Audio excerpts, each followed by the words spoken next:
The number one way to reset is to allow autophagy to happen.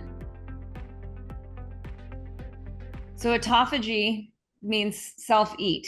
So self-eat, what this means is that the body is able to go into a fasting mode. In fasting mode, the self actually feeds on the self. It's such a cool process. It's so undercapitalized. Part of the reason it's undercapitalized is when you're fasting, you're not consuming, and we're in a consumer culture. So I can't sell you anything. I cannot sell you anything that turns on autophagy. All I can sell you is like, I'll guide you through autophagy. That's all I can do, because there's nothing you can buy. And so the way this works on the Wellness Pro side for guiding reset is to understand that in the guidance, people are able to do things that they can't do on their own. Who's experienced this? I'd love to hear from any of you who've worked with me and maybe done a fast mimicking diet or a 72-hour water fast, or gotten their intermittent fasting under wraps. It's very noticeable how productivity goes up and clarity of mind just off the bat. So with fast mimicking diet, and also just with even Khichdi cleanse, but really with fast mimicking diet. Okay, so has anyone ever had a hard time doing it on their own, like doing something hard on your own, like a 72-hour water fast or a 5-day fast mimicking diet? Yeah. And I'll clarify some terms here.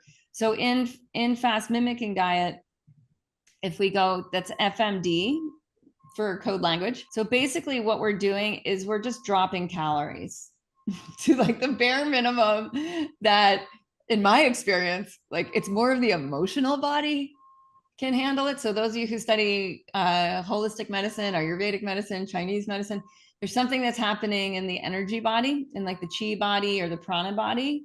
The prana maya kosha is the technical term in Ayurveda. There's something happening in that with just having a little bit of food that keeps that sweetness to life.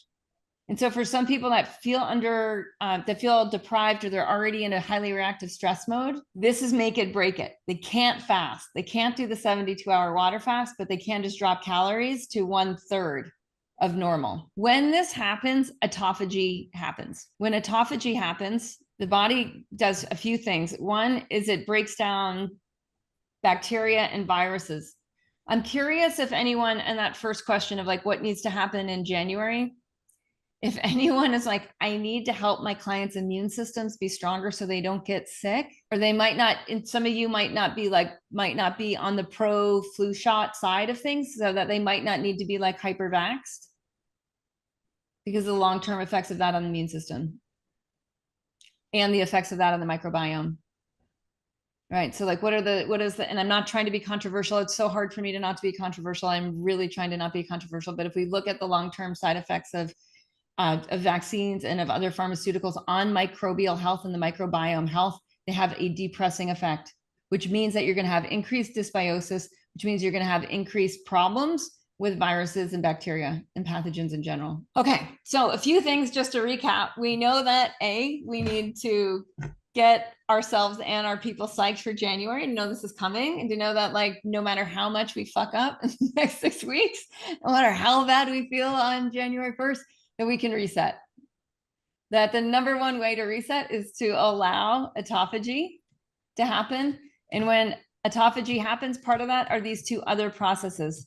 So phagocytosis, this is when the cells, the phagocytes, which are part of the innate immune system, they get just to go to work. They just get to digest any sort of pathogens, bacteria, viruses that are in the system.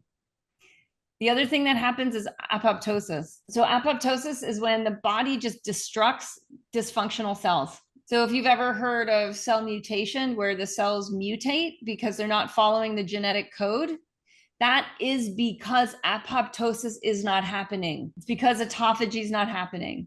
So the A's, these double A's, autophagy and apoptosis, these two things, they're different ways of saying the same process, but it's a little bit more specific. Autophagy is the general term, and then autophagy happens in a number of different ways. Okay, the third thing that we've covered is that doing hard things like fasting and autophagy.